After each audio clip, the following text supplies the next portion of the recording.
di dëkk bi voilà la réalité. la réalité elle est là en tout cas lu mën a am Fatou Abdou mooy ñoom ñu ngi ci politique ndax bu ñu xoolee yéen kay point actu boobu Abdourahmane Diouf la xëy na nee na moom deuxième mandat bu président Bassirou Diomaye Faye moom la ñu bëgg te lépp lu wax nañ ko def moo leen ko mën a jox ñi nga xamante ne ñoo am décret kon liggéey. waaw su fekkee décret dañ koo teg ci ne toute personne boo xamante ne dafa war a dama koy nommer day fekk mu nekk une personne bu ma loyale bu may rejoindre su boobaa Abdourahmane Diouf dina am droit wax loolu mais dans tout gouvernement au Sénégal depuis Senghor il y a des personnes qui sont aujourd'hui politique am na ci ñoo xamante defuñu politique maintenant comme da ngay def politique moom jàpp na ne que ça soit Déthié Fall que ça soit Guirassy que ça soit Cheikh Tidiane Dièye dañoo war a dem rejoindre ki nga xam ne moom mooy Bassirou Diomaye Faye je pense que ne ñooñu démb bi ñu génn déggee cette déclaration war nañu am également cette liberté de répondre parce que politique nag quand on donne des coups on en reçoit il faut également essayer yow tam même si ce n'est pas un coup invitation bu mu leen def la ñoom dañoo war a répondre est-ce que ñoom ils ont bi ñu leen di fal dañu leen tegal ay conditions parce que bu ñu fàtte ne pour la formation de ce nouveau gouvernement li fi am musul am on forme un gouvernement il y a un communiqué bu génn ci parti Pastef pour dire que ne toute personne boo xam ne dañ lay boole ci gouvernement da nga war a waxtaan ak instance parti bi au final li ñu mujjee moom mooy les instances du parti ba ñu waxtaanee ba pare ñenn ñi dem nañu répondre le président de la République dañ ne ko jaaral par Ousmane Sonko le président a parlé avec son ex-premier ministre ñu wax longuement trouvé wuñu consensus sur plusieurs points ñu wootante waat téléphone trouvé wuñu consensus ça veut dire que ne ces personnes là la consommation la rupture est consommée ñii ñi ngi ak Ousmane Sonko wane nañ ko dégg nga fi ay nit yu la ne man woo nañu ma ñoo xamante ils sont même pas de Pastef mais ils sont sympathisants wala dañu am nekkoon ci coalition bi wala jege woon Pastef ñu woo leen bëgg leen fal ministre ñu décliner maintenant ces gens que ça soit Déthié Fall Guirassy ak Cheikh Tidiane Dièye man xawma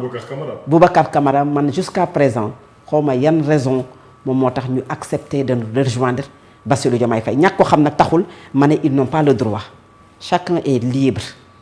ci li nga sentir ci sa politique parce que bokkuñu ci parti bi li tënku ci parti Pastef ñoom tënku leen takku leen bu leen neexee def lan la ñuy waxtaan ak Ousmane Sonko a fait une déclaration wax na ba jeexal tudd leen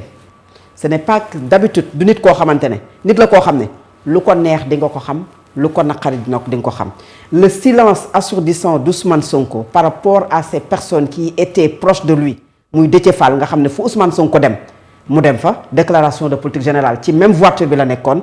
bu ñuy dem assemblée nationale avant même qu'il soit ministre da doon dem ànd ak moom su génnee ñoom ñoo ñaay ànd dem ci këram mu di ko wax partout sa proximité le président du conseil départemental de Ziguinchor ca Yewwi Askan Wi ay jamono bi ñuy def élection c'était Cheikh Tidiane Dièye Moustapha Guirassy également dans Yewwi Askan Wi de même que Boubacar Camara bi nga xam ne toutes ces personnes yi ma tudd ils ont été ministres de la République dans le gouvernement d'Ousmane Sonko grâce à Ousmane Sonko qu'est-ce qui s'est passé lan la ñuy waxtaanee de toute façon ba tey kenn xamul na ils ont l'aval du président du parti Pastef wala ils n'ont pas l'aval du président du parti Pastef maintenant demander à quelqu'un de se décider parce que tout simplement nag on veut élire Bassirou Diomaye Faye pour un deuxième mandat loolu aussi bokkul ci jox nit ñi cër pour man que ça soit Moustapha Guirassy que ça soit Cheikh Tidiane Dièye que ça soit Déthié Fall ou Boubacar Camara ñoom bu ñu xalaatee ne dañoo war a ànd ak Bassirou Diomaye Faye xëy na ñoom dinañu def le choix ànd ak moom liñ naan nag qui ne dit rien consent ni mbir yi demee ak ni tournure bi demee xëy na du doon ñoom ñëpp mais mën naa bañ a am mbetteel bu ci ñenn ci ñoom 4 ñooñu dem rejoindre Bassirou Diomaye Faye et pourquoi la sortie d'Abdourahmane Diouf le timing qui a été choisi et après la sortie d'Abdourahmane Diouf am na ay nit yu bokk ci biir coalition Diomaye président di commencer def ay poste naan nañu décider wala ñu dem est-ce que parce que day amaat beneen remaniement boo xamante ne ñoom s'ils ne se décident pas dañ leen di génnee ci biir parce que aujourd'hui ni nga xoolee doxalinu président de la République mooy soit tu es avec moi soit tu es contre moi soo nekkee ak man wan ma ko soo nekkul ak man génn ma te que ça soit Abdourahmane que ça soit Aminata Touré que ça soit Adjouma Sow que ça soit les personnes yi nga xamante ne dañu jege Bassirou Diomaye Faye man dama jàpp ne lu ñu génnee ci seen gémmiñ c'est pas fortuit c'est pas gratuit Abdourahmane du novice ci politique donc lu muy wax c'est parce que lu ñu tënk la lu ñu waxtaanee la pour inviter à ces gens-là de se décider avant qu'il ne soit trop tard. Parce que certainement, il y a des décisions qui peuvent tomber ci ñoom s'ils ne décident pas de rejoindre la coalition Diomaye Président. Reste à savoir qu'est-ce qu'ils vont répondre ñoom également. Est-ce que dinañu tontu ñu ngi ci politique en tout cas pour fal président Bassirou Diomaye Faye mu am deuxième mandat loolu la Abdourahmane Diouf xamle Alhaji Mansour au-delà de ces ministres là ñu ngi xalaat it PCA yeneen yi ak PCS yi ak yeneen DG yi lan mooy doon seen taxawaay lépp ci calcul politique la ñu ko teg fi mu ne nii fal président Bassirou Diomaye en 2020. moo la façon terme yi façon pratique yi nii yu suufe yi donc lañ doon dund ci nguur yi jiitu woon les libéraux et les républicains kese Déthié Fall man gisuguma ba mu faloo ba léegi bi ñu ko defee ministre ba léegi gisuguma fenn fu ñu ne accam xam nga fii moom kenn moomul kenn mais ci ay jaar-jaaram ci infrastructure bi ñu ko dénk gisagul fenn fu ñu ko ne accam kon mu ngi doxal mais li Fatou Abdou wax mooy dëgg naar bu ndaw lu mu wax ca xayma ba la ko déggee oui ou non boo ko waxee as gor mooy yaa ngi koy pousser à la sortie Déthié Fall chef de parti la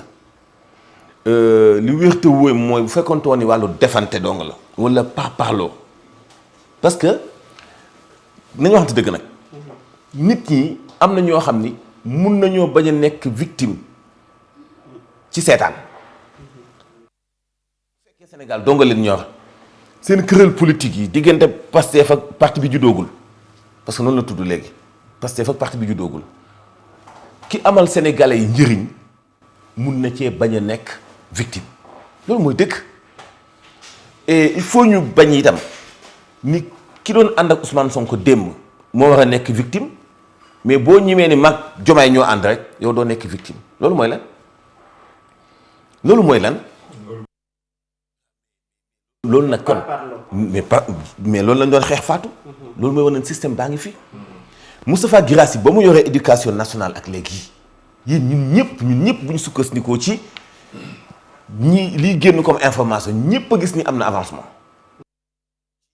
ay abri provisoire ci teel a yóbbu ay table bon ak jéem a góorgóorlu ci li ñu mën mais donte woon nag côté agriculture côté hydraulique moom y a aucun changement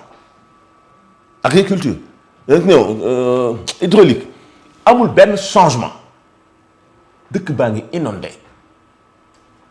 nit ñaa ngi dund problème mu ndox mi